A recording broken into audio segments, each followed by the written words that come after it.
चलिए आज हम लोग क्लास 10th का गोधूली भाग 2 पढ़ेंगे। चैप्टर नंबर दूसरा, ठीक है। चैप्टर नंबर दूसरा का जो नाम है विष के दांत। विष के दांत, यह एक कहानी है। विष के दांत एक क्या है? कहानी है। जिस तरीका से हम लोग पीछे पढ़े हैं श्रम विभाजन जाति प्रथा, श्रम विभाजन जाति प्रथा एक निबंध था, उसी तरीका से विष के दांत की एक कहानी है। इनका लेखक है नलिन विलोचन शर्मा। विष के दांत के लेखक कौन है? नलिन विलोचन शर्मा। देखिए इसका ट्रिक भी बताते हैं। जब कोई शरीर में विष हो जाता है तो शरीर नीला हो जाता है, तो विष होगा तो शरीर कैसा होगा? नीला हो जाएगा। तो नलिन विलोचन शर्मा, समझ में आया कि नहीं? जन्म इनका होता है 18 फरवरी 1916 में। पटना, कहाँ? पटना में। कहाँ होगा? पटना में। बदरघाट में। कहाँ होगा? बदरघाट। पटना के अंतर्गत आता है बदरघाट, वहीं पर ही उनका जन्म हुआ है, ठीक है। 18 फरवरी, जैसे देखो 20 काटेगा तो चीर फाड़ तो देवे करेगा, तो हाथ फट गया तो 18 फरवरी, 18 साल की उम्र में ही हाथ फट गया, मतलब 20 हुआ तो फटवे करेगा नहीं, कोई काटेगा तो फटेगा कि नहीं। तो 18 फरवरी 1916 के उनको जो है जन्म हुआ। कहाँ? पटना में हुआ। इनका पिता के नाम महामहोपाध्याय प्रसाद रमोतार शर्मा, इनका नाम जो है उनका पिता के नाम नलिन विलोचन शर्मा के पिता के नाम है महामहोपाध्याय प्रसाद रमोतार शर्मा। ये देखो एग्जाम में नहीं पूछता है, बहुत कम पूछता है, एग्जाम में बहुत कम पूछता है। माता के नाम रत्नावती शर्मा, ये बहुत कम पूछता है। रत्नावती शर्मा इनका माता के नाम हुआ, ये भी बहुत कम पूछता है।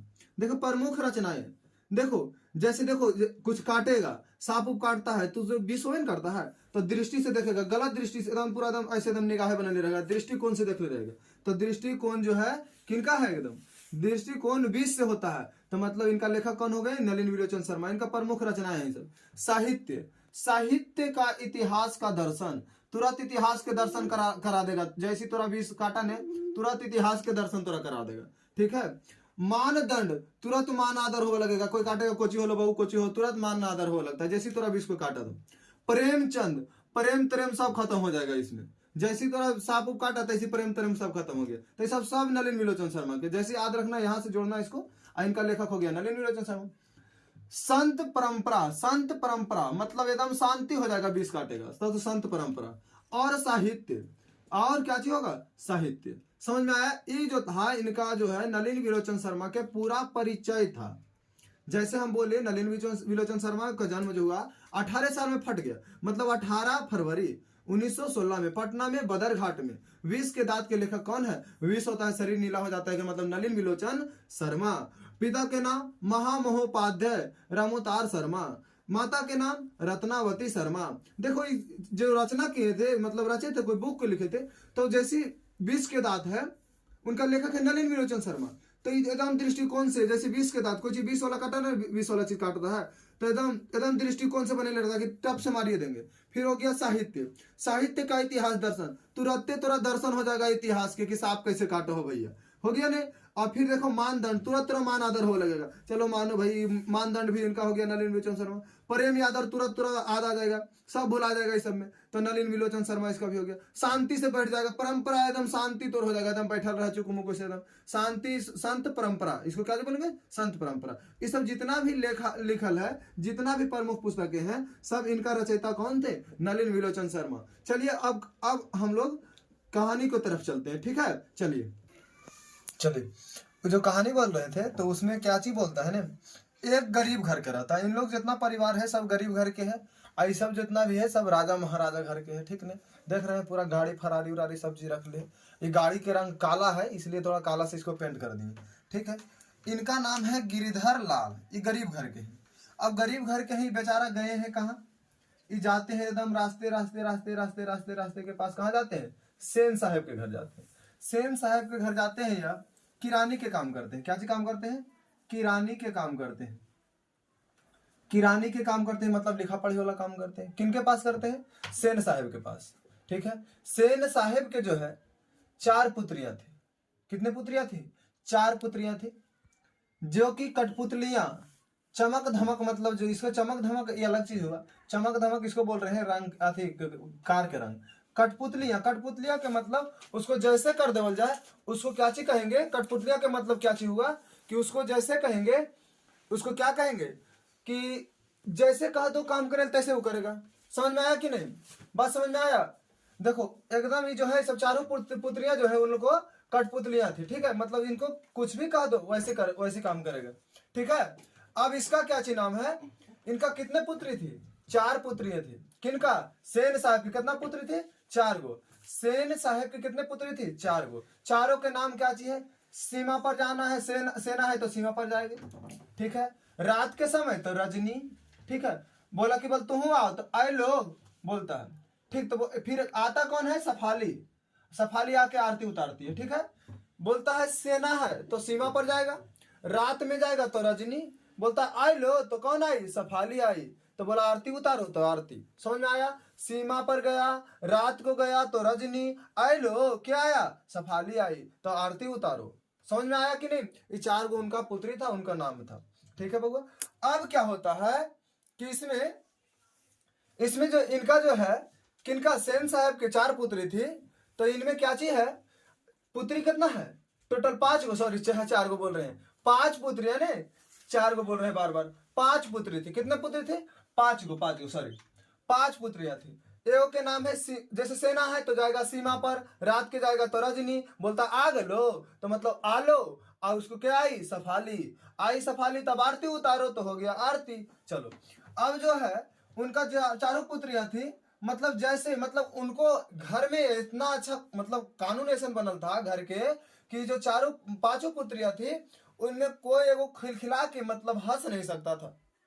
चारों के चारों पुत्रियां, जो 5 पुत्रियां खिलखिला के हंस नहीं सकता, एकदम हमारे मुंह में बैठ गया चारों, ठीक नहीं। 5 पुत्रियां खिलखिला के हंस नहीं सकती थी। अब क्वेश्चन में पूछा जाएगा सेन साहब की कितनी पुत्री हैं? तो तुम लोग 5, हमारा नियम नहीं कहना 4, 5 गो, कह गो। पूछेगा सेन साहब के कितने बच्चे थे? तो यहाँ पर ही जो है 6 गो बोलेंगे। एगो यहाँ पर ही खोखा है, इसको खोखा का भी अल्लाह लास्ट में पढ़ेंगे। चलो एगो गाड़ी था, सेन साहब के पास एक गाड़ी था, काला रंग के गाड़ी था, और सेन साहब ने उन्हें 7500 रुपये में खरीदा, ठीक है। और बहुत चमक धमक, मतलब गाड़ी में इतना चमक था कि ना जाने कि उसमें चेहरा देखेंगे तो चेहरा नजर आ जाता। जिस तरीका से आईना चमचम करता है उसी तरीका से उनका कार भी चमचम कर रहा था। काला रंग के कार था, क से काला क से कार हो गया कि नहीं? काला रंग के कार था, ठीक है। अब क्या चीज होता है? चलो अब जैसे क्या चीज होता है, एक दिन के बाद कि गिरधर लाल जो होता है, गिरधर लाल के बेटा मदन, गिरधर लाल के बेटा मदन एक दिन गाड़ी के पास जाता है और गाड़ी को हल्का सा छू देता है। इतनी में जो है ड्राइवर साहब पूरा डांटने लगते हैं। ड्राइवर साहब क्या किए? डांटने लगते हैं। यह बच्चा जो है मदन ड्राइवर के साहब के साथ थोड़ा सा अथी कर लेते हैं, मतलब लड़ाई टाइप की कर लेते हैं। इतने में मदन के मां आ जाती है और फिर थोड़ा मामला और बढ़ जाता है। ड्राइवर साहब तुरंत सेन साहब और सेन साहिबा को बुलाती है। सेन साहिबा सेन साहब के पत्नी है, दोनों आते हैं और फिर सेन साहब बोलते हैं ड्राइवर साहब की क्या बात है? ड्राइवर साहब बताता है कि मदन गाड़ी में टच हो गया था। सेन साहब बोलते हैं गिरधर लाल की पत्नी को, यानी मदन के मां को, बोलते हैं कि तुम जो है अपने बच्चे को घर लेके जाओ, तुम अपने बच्चे को घर लेके जाओ। अब से ऐसा गलती उसे नहीं करने के लिए बोलना, इधर आने से उसे वंचित रखना। कौन बोला? सेन साहब बोला। किसको बोला? मदन की मां को बोला कि इसे घर लेकर के जाओ। मदन की मां उस बच्चे को, इस बच्चा जो है ड्राइवर साहब से थोड़ा बकझक कर लिया था मदन की मां जैसे सेन साहब बोले कि इस बच्चे को घर लेके जाओ, अब से ऐसा गलती ना होना चाहिए। मदन की मां मदन को घर लेकर चले आई। फिर सेन साहब जो है, सेन साहब क्या करते? फिर उसी समय जैसे ही भेजते हैं तो उस समय सेन साहिबा अभी भी है कि सेन साहिबा जो है अभी भी ऐसा देखता होगा कि किसी के मां जाते जाते कुछ बोल देती है। इन्होंने बोला कि ऐसा ही बच्चा आगे चल करके चोर डाकू बन जाता है। चोर डाकू बनते हैं। कौन बोली? सेन साहिबा बोली, किसको बोला? मदन के बारे में बोली कि ऐसे ही बच्चा आगे चल करके चोर डाकू बनते हैं। उनका एक बेटा था सेन साहिब की, जिनका नाम था खोखा। सेना है तो सेना हमेशा देखता होगा, सेना जो रहता है कभी भी एकदम खखस के रहता है, तो खोखा उनका बेटा था। खोखेगा तो हल्का सा आंसू आइए जाएगा, तो कासू उसी के नाम था। तो सेन साहब के बेटा का नाम था खोखा, उन्हीं का जो खोखा का ही नाम है कासू। कासू जो था बहुत जो है इनके लिए जो है, जिस तरीका से 5 बेटियों के लिए जो है कुछ कानून बना था, लेकिन कासू के लिए वो कानून नहीं था। कासू उसमें अपवाद था, कासू उसमें अपवाद था। अब देखो, कासू के लिए कोई नियम नहीं था, जो चाहता वह करता। चाहता तो अपने 5 सिस्टर जो थी, 5 बहनें थी, किसी को मार देता, कभी किसी को कुछ कह देता, कभी किसी को कुछ कर देता। सेन साहब बहुत इन पर भरोसा करते थे। अभी भी ऐसा होता है कि 5 बहन पर एक भाई है, थोड़ा हमें करता है, एक दिया है, ये है। तो समझ में आया? तो खोखा जो था बहुत लाड प्यार में था। उनको जो गाड़ी जो, फिर एक बार क्या हुआ कि सेन साहब के पास मतलब कुछ आदमी आए, दोस्त उस्त आते हैं, अभी भी आते हैं, मतलब हम लोग के समय में भी देखो दोस्त उस्त आवे करता है, तो फिर बैठता है गाड़ी उड़ी से। तो फिर क्या किया, सेन साहब के बेटा गाड़ी के पास गया। सेन साहब अपने बेटे के बड़ाई ही सुना रहे थे अपने मित्रों से, कि सबसे चर्चा होने लगा कि आप अपना बेटा को क्या बनाएगा, आप अपना बेटे को क्या बनाएगा। सब कुछ बोले, डॉक्टर बने बोले, कोई टीचर बोले, कोई कुछ बोला। सेन साहब बोले हम अपना बेटा के तो इंजीनियर बनाएंगे। अभी से ही उनको बढ़ाई बुलाकर कुछ काम सिखा रहे हैं उसको। कौन बोले? सेन साहब बोले अपने मित्रों के साथ जो बैठे हुए थे उसी समय बोले थे। जब बैठक खत्म हुआ तब वहां से व्यक्ति निकले, तब देखे कि एक गाड़ी तो पंचर था, जिसे खोखा ने क्या किया था, टायर से हवा निकाल दिया था, ट्यूब से हवा निकाल दिया था। फिर देखा तो एक गाड़ी का हेडलाइट ही टूटा हुआ था। फिर बोले सेन साहब को, जब उनको मित्र बोला ये तो गलत है, सेन साहब बोले कि नहीं, ये तो अभी इंजीनियर है, सीख रहा था कि इसके अंदर है क्या क्या चीज। सोचिए, किसने बोले? सेन साहब बोले अपने मित्रों से बोले। मित्र उनको बोल रहा था कि खोखा गलत काम किया, तो सेन साहब बोले नहीं, वह देख रहा था कि जो इसको तोड़ के देख रहा था कि इसके अंदर है क्या चीज। किसको? खोखा के बारे में बोला। किसको बोले? मदन को। मदन के बारे में, मदन के बारे में बोल रहे हैं। खोखा के बारे में बोला, अपने मित्रों से बोला। कौन बोले? सेन साहब बोले। ठीक है, चलिए अब आगे चलते हैं। जब देखिए कुछ दिन जिस समय जो मदन को जो है, इस समय जो लड़ाई किया था मदन, उस समय उनके पापा जो थे, कौन? किसका? कासू के पापा सेन साहब।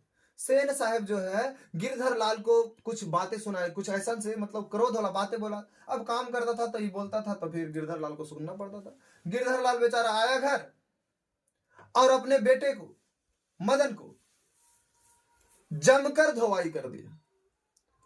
अब मदन पूरा चिल्ला रहा था। उस समय सेन साहिबा ने बोली, आवाज आती अवे करता होगा ना, घर के बगल में है घर तो आवाज तो आता ही होगा। तो सेन साहिबा क्या बोली? कम वक्त कौए की तरह चिल्ला रहा है भिखारी। वो बच्चा चिल्ला रहा था, तो फिर सेन साहिबा बोल रही थी कम वक्त कौए की तरह वह जो है बच्चा भिखारी बोल रहा है उसके बारे में, कि वह चिल्ला रहा, कम वक्त कौए की तरह वह चिल्ला रहा भिखारी। कौन बोली? सेन साहिबा बोली। चलिए अब क्या हुआ, एक दिन के बाद जब इतना मामला खत्म हो जाता है, उसके बाद फिर क्या होता है? बोलते थे वो जब लड़ाई थी, जो बैठक हो रहा था, उसी में बोले थे कि मेरे नाउमीद बुढ़ापे की तारा है खोखा। कौन बोले? सेन साहब बोले कि मेरे नाउमीद बुढ़ापे की तारा है खोखा। मदन, जो सेन साहब के बुढ़ापे की तारा है, कौन है? मदन है। मतलब इनका उम्मीद है कि कुछ करेगा, लेकिन ऐसा नहीं होता है। चलिए अब आगे। एक दिन के बाद है कि खोखा बेचारा निकला बाहर, कासू खेल रहा था लट्टू गली में, लट्टू खेल रहा था कासू बोल रहे, मदन खेल रहा था, लट्टू खेल रहा था मदन। खोखा या कासू बोले बात बराबर है। मदन के पास गया खोखा और बोला लट्टू हम भी खेलेंगे। अब क्या बोला मदन, क्या बोला कि बोल लट्टू है तुम्हारे पास? खोखा बोला नहीं, बोला नहीं खेलने देंगे। अब इसको बेचारा घर में लाड दुरार हो रहा था, सोचा यहां पर ही रंगबाजी चला दे। चले देखिए उन रुक गया था बीच में। देखो लट्टू जो खेलने के लिए जा रहा था तो पूछा ने मदन कि लट्टू है? कासू बोला नहीं, तो बोला मदन कि नहीं खेलने देंगे। अब कासू बोला हम खेलेंगे। हो गया दोनों में, कुत्ता जैसे लड़ता है कुत्ते की तरह लड़ाई लड़ा। और उसमें जानवे करता है कि कहो गरीब घर के है लेकिन ताकत तो होगा भरपूर। धर के दिया इसको खोखा को उठा पटक आल को जी 4-5 पर का खींच दिया। अब ये जो खोखा था वो पूरा भेमिए चलाया घरे कि हमरा तो मार दल को, हमरा तो मार दल को। तो कौन मारा था? मदन। और इतना मार मारा था, मार के दिया दते दुगो तोड़कर खोखा के।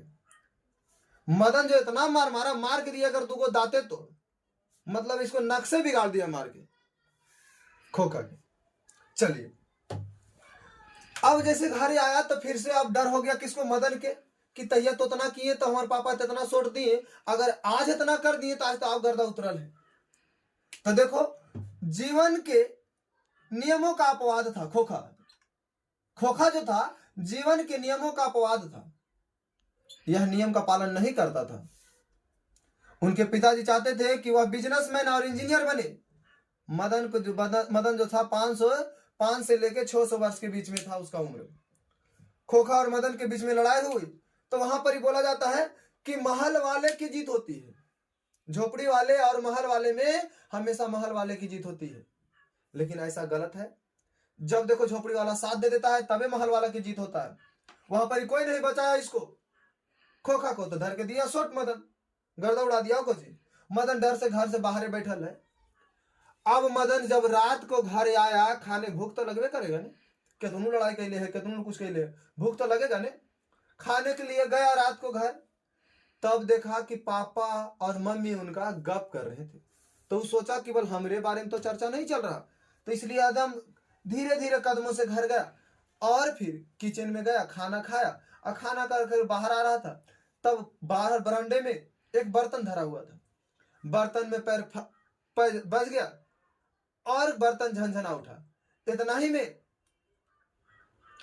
ही में उनके पिताजी उठ गए और तुरंत आ गए मदन के पास। अब मदन तो डर से पूरा एकदम हक्का बक्का हो ले। मदन सोच रहा आज तो सोटाई होल है हमरा। कौन सोच रहा? मदन सोच रहा कि आज तो सोटाई हमरा पूरा जम के होल है, लेकिन नहीं, ऐसा नहीं हुआ। मदन के जो पिताजी थे गिरधर लाल, वह उन्हें कंधे पर लेकर के गोद में लेकर के पीठ थपथपाए, बोले कि हम तो हमेशा सेन साहब के बात ही सुनते रह गए, लेकिन तुम तो जो उनका बेटा हुआ उसी को सोट दिए। कौन बोले? मदन के पिता गिरधर लाल बोले कि हम तो हमेशा उनके आगे हमेशा गिर के रहे और तुम जो है खोखा को ही सोट दिया।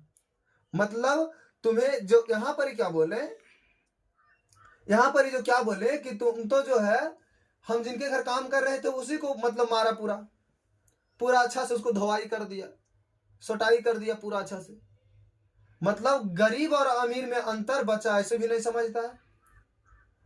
और फिर बच्चा में कहां पता चलता है कि कौन गरीब कौन अमीर। तो यहां पर क्या होता है, खोखा को जो है कस के पिटाई हो जाता है। और फिर जब इनके पिताजी पीठ थपथपाए तो और ही पूरा एकदम काबिल हो गया वहां पर ही और पूरा हंसने लगा। कहानी यहीं पर ही क्या होता है, समाप्त होता है और पूरे परिवार मिलकर के मदन गिरधर लाल और मदन के माता मिलकर के पूरा जम से जोर जोर से हंसने लगे। चलिए इनको ट्रिक फिर बताते हैं पापा एक बेटी का नाम रखे के लिए। देखो सेना है तो खोक के कहीं जाएगा, एकदम खखस के जाता है, कहा होलो रे। सेना है तो सीमा पर जयवे करेगा, सेना है तो रात को जयवे करे, रात के पर्यावाची रजनी होवे करता है। तो फिर सेना है तो बोलता है ऐलो, तो उस सेना के नाम है सफाली, तो ऐलो सफाली। अब सफाली जैसी आती है आरती घुमा देती है। तो इनका 5 बेटी का नाम। अब चलिए कहानी यहीं पर समाप्त होता है। अगर वीडियो अच्छा लगे तो कमेंट बॉक्स में लिखिएगा नाइस, और फिर चैनल को सब्सक्राइब कीजिएगा और अगला वीडियो का इंतजार कीजिए। अगला वीडियो हम लोग बनाएंगे, अगला चैप्टर के अगला वीडियो में देंगे। तब तक यही जो है समझा दिए आप लोग के भैया। अगर अच्छा लगा तो वीडियो को लाइक कीजिए, चैनल को सब्सक्राइब कीजिए। जय हिंद।